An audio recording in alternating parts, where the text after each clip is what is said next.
Welcome to prime time debate. This is Satish. Pahalgam ఉగ్రదాడికి 2 వారాల తర్వాత భారత్ ధీటైన సమాధానం చెప్పింది. చడి చప్పుడు లేకుండా ఒక్కసారిగా ఉగ్ర మూకలపై విరుచుకుపడింది భారత సైన్యం. త్రివిధ దళాలు సంయుక్తంగా ఆపరేషన్ సింధూర్ చేపట్టాయి. 5-10 కాదు, ఏకంగా 100 కిలోమీటర్లు చొచ్చుకెళ్లి మరి దేశ శత్రువులను తుదముట్టించాయి. పాక్ పౌరులకు నష్టం లేకుండా ఖచ్చితత్వంతో ఉగ్ర వేట సాగింది. జైషే ఉగ్ర సంస్థ హెడ్ క్వార్టర్స్ నేలమట్టం కాగా దాని చీఫ్ మసూద్ అజార్కు చావు దెబ్బ తగిలింది. అయితే ఇది టీజర్ మాత్రమేనా? అసలు సినిమా ముందుందా? చర్చిద్దాం ఇవాల్టి ప్రైమ్ టైం డిబేట్లో. మనతో పాటు పాల్గొంటున్నారు మాజీ ఆర్మీ ఉన్నతాధికారి మేజర్ కృష్ణారెడ్డి గారు. మరి కాసేపట్లో విశ్లేషకులు తెలకపల్లి రవి గారు కూడా డిబేట్లో జాయిన్ కాబోతున్నారు. కృష్ణారెడ్డి గారు, ఇది కేవలం టీజర్ మాత్రమేనా? ఏం జరగబోతోంది? పాకిస్తాన్ ప్రతీకార దాడికి దిగే ఛాన్స్ ఏమైనా ఉందా? మీ అంచనా ఏంటి సార్? రాబోతున్న 24 గంటల్లో ఏం జరగచ్చు? నమస్తే నమస్తే సంజయ్ గారు. నమస్తే సార్. నమస్తే. యా, సివిఆర్ టీవీ ప్రేక్షకులకి నమస్తే. మనం 10 రోజులుగా మనం మాట్లాడుకుంటున్నాం. సార్ వినిపిస్తుందా నేను మాట్లాడుతుంది? వినిపిస్తుంది sir. 10 TV sir. Yes sorry, ya 10 TV. And మనము గత 10 రోజులుగా మాట్లాడుకుంటున్నటువంటి విషయాలన్నీ మనం చూస్తున్నాము. అండ్ మనం మాట్లాడుకుంటున్నాం కూడా ఏం జరగబోతుంది. నిన్న కూడా మనం మాట్లాడుకున్నాం, మన టార్గెట్స్ ఫిక్స్ అయ్యాయి, మనం ఎక్కడికి వెళ్ళాలి, ఎలా అటాక్ చేయాలి. అండ్ నిన్న డిస్కషన్ లో కూడా చెప్పడం జరిగింది. ఏం చెప్పడం జరిగింది అంటే, రేపు మాక్ డ్రిల్ సందర్భంగా ఏదో పాకిస్తాన్ దుస్సాహసం చేయటం జరుగుతుంది, దానిపైన మనం యాక్షన్ ప్రతీకార చర్య తీసుకోవటం జరుగుతుందని కూడా చెప్పడం జరిగింది. సో ఆ విధంగా ఇది ఏదైతే ఉందో, స్పెషల్లీ ఈ యాక్సిడెంట్ మనం ప్రిడిక్ట్ చేసిందే.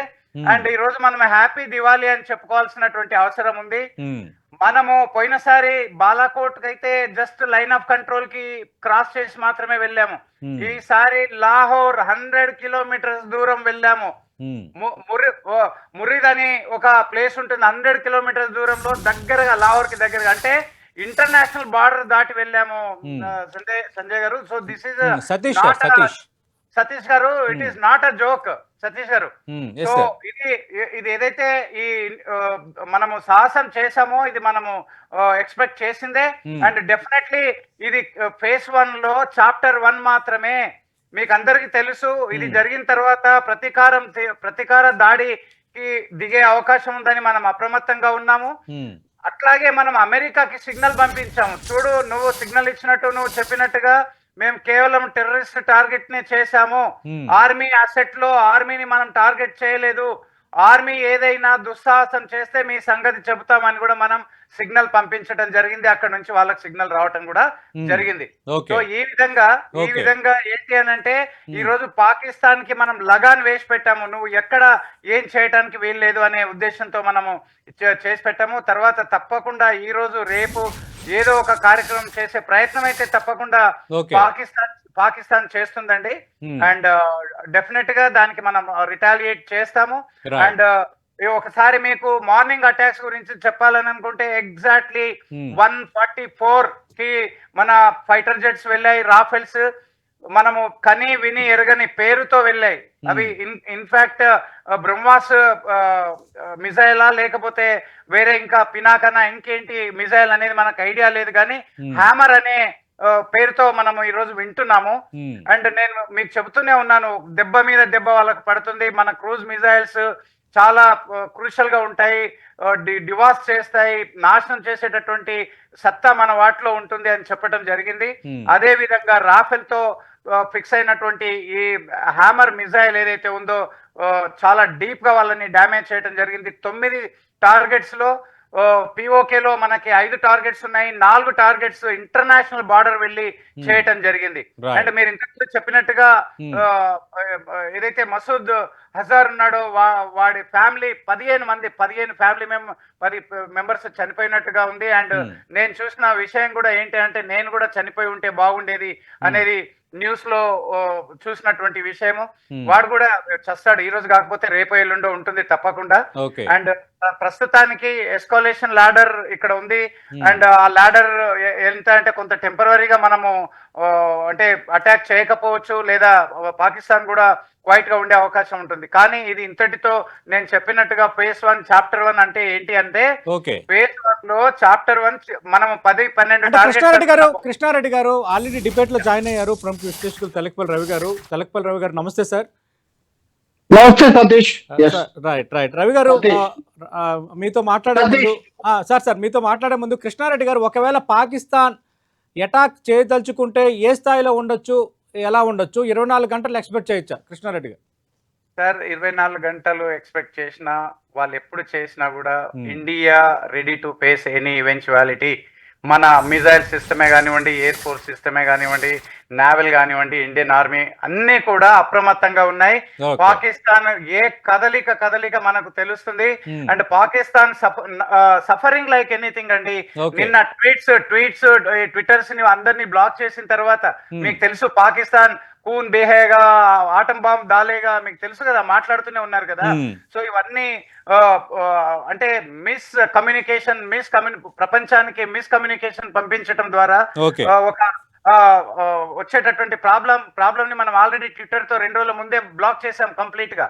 అండ్ ఇంకొకటి, మనం ఈ రోజు ఏమనుకున్నాం, మాక్ డ్రిల్స్ అనుకున్నాం. ఇండియాలో 400 డిస్ట్రిక్ట్స్ లో మాక్ డ్రిల్ అనుకున్నాం.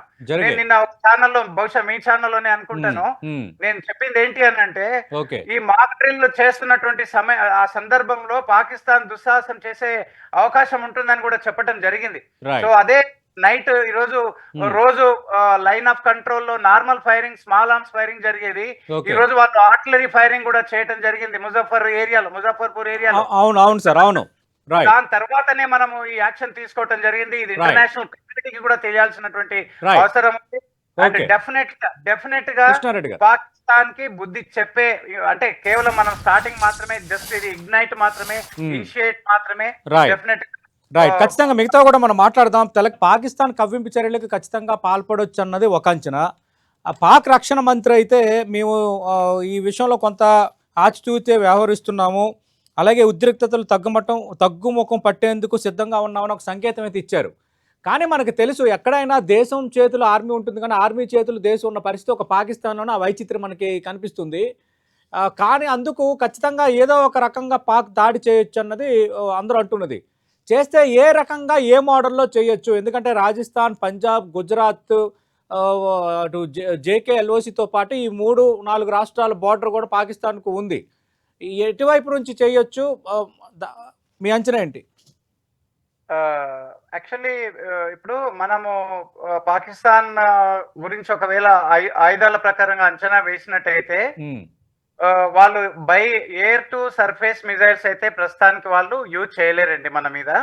ఎందుకు అనంటే, మనం ఎంత అప్రమత్తంగా ఉన్నాము అనంటే, వాళ్ళ ఏ ఎయిర్ ఫీల్డ్ లో ఫైటర్ టేక్ ఆఫ్ చేసినా మనము పసిగట్టేటటువంటి పరిస్థితి. మన రడార్ సిస్టమ్, మన కమ్యూనికేషన్ సిస్టమ్ ఏదైతే ఉందో ఈ రోజు పక్కడ్బందీగా ఉంది, ఫుల్ ప్రూఫ్ గా ఉంది. సో అలాంటి సిచ్యువేషన్ లో వాళ్ళ దగ్గర 300-400 కిలోమీటర్స్ అని చెప్పుకుంటున్న కొన్ని గన్ పౌడర్ తో నింపినటువంటి కొన్ని మిజైల్స్ ఉన్నాయి. వాటిని ఎక్కడో పబ్లిక్ ప్లేస్ లో వేసే అవకాశం ఉంటుంది. దట్ టు సర్ఫేస్ ఎక్కడో లోపల ఉండి పేల్చేటటువంటి అవకాశం ఉంటుంది. కానీ మన దగ్గర యాంటీ మిజైల్ సిస్టమ్ కూడా ఎఫెక్టివ్ గా ఉంది కనుక అది చేయరు. ఒకవేళ ఎందుకు చేయరు అనేది చెప్తాను నేను. ఒకవేళ వాళ్ళు చేస్తే ఈ యుద్ధం కంటిన్యూ అవుతుంది, ఫుల్ ఫ్లెడ్జ్ వార్ అవుతుంది. మనం ఊరికే కూర్చోము. మనము బాలాకోట్ లో వెళ్ళినప్పుడు వాళ్ళు ప్రతీకార చర్యగా 2వ రోజు F-16 పంపించినప్పుడే మనము వెంటాడి ఒక F-16 కొట్టినటువంటి అభినందన్ ఏదైతే ఉందో అక్కడ మనం ఆగిపోయాము. ఈసారి ఆగిపోయే పరిస్థితి లేదండి. మనము we prepared for full war. ఈ రోజు మీకు తెలుసు, మనం మాట్లాడుకుంటున్నాం, రోజు నేవీ ఫుల్ ఫ్లెడ్జ్ గా హరిహరంత్, సూరత్ న్యూక్లియర్ క్యాపబిలిటీ ఉన్న వార్షిప్స్ అన్ని డిప్లాయ్ చేసి ఉన్నాయి.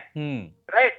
సో ఇన్ని ఉన్నాయి గనక డెఫినెట్ గా పాకిస్తాన్ ఇంత డేర్ చెయ్యదు అనేది మాత్రం నేను అనుకుంటున్నాను సందీప్ గారు. So I think definitely Pakistan ఏదైనా దుస్సాహసం చేస్తే మాత్రం మనం ఉండము. కానీ నేను ఒకటి స్ట్రాటజికల్ గా ఏం చెప్తానంటే, ఇది ఈ రోజు ముగిసేటటువంటి ఇది కాదు, ఇది ఈ రోజు ముగిసేటటువంటి యాక్టివిటీ కాదు. ఇది కంటిన్యూ అవుతుంది. 1 వీక్ పట్టొచ్చు, 10 డేస్ పట్టొచ్చు, 15 డేస్ పట్టొచ్చు. ఓకే వాళ్ళు డిసిప్లిన్ గా ఉండి ఏదైనా కాలేలు పట్టుకుంటే మోడీ గారు కరుణించే అవకాశం ఉంటది, కానీ వాళ్ళు తరతరాలు అంటే ఆ మొక్కని మొలవకుండా మనం చూడాల్సినటువంటి అవసరం ఉంది కనుక డెఫినెట్ గా వాళ్ళు ఇలాంటి సాహసం చేయరని నేను అనుకుంటున్నాను సంపత్ గారు. అండ్ ఇంకొకటి నాకు కొంచెం వేరే ఛానల్స్ వెయిట్ చేస్తున్నాయి. Thank you so very much Ravi సాబ్, thank you. And you are so and చాలా మీరు వివరిస్తున్నారు, తప్పకుండా కంటిన్యూ చేయండి. అండ్ ఒకటి అండి, ఈ రోజు మనం దివాళీ సెలబ్రేట్ చేసుకోవాలి. అండ్ ఆల్ ద బెస్ట్ అండి. Thank you.